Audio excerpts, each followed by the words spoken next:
¿Qué? Espérate.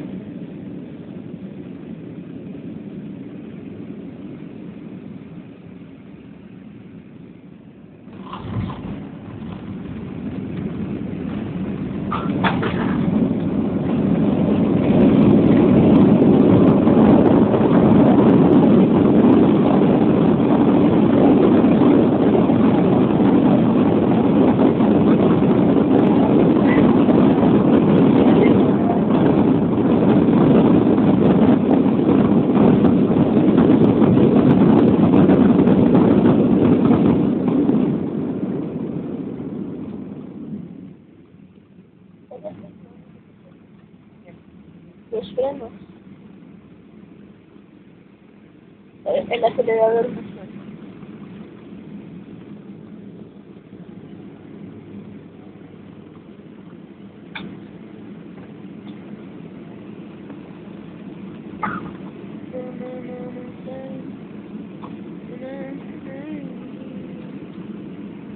Señores pasajeros, bienvenidos a la ciudad de Quito desde el Aeropuerto Internacional Mariscal Sucre. Para su información, la hora local, 22 horas en punto. Por su seguridad les pedimos, pero capitán César Calderón y la tripulación que les acompañó, les agradecemos por haber elegido Aerobar. Ha sido un agrado tenerlos a bordo y esperamos servirles en sus próximos vuelos. Al desembarcar no olviden sus objetos personales. Gracias y que tengan una buena noche. Ladies and gentlemen, welcome to Quito. This is Mariscal Sucre International Airport. For your information, the local time 10 o'clock in the evening. For your safety, we'll kindly ask you to remain seated with your seatbelt fastened. And then open the luggage compartment, some of your seats until the aircraft has come to complete the stop. On the fastest you will find how we turn off. Captain Super Calderon and the crew would like to thank you for choosing Aerobar. We sincerely hope you enjoy your service and we're looking forward to have you with us again.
Vamos, Tato.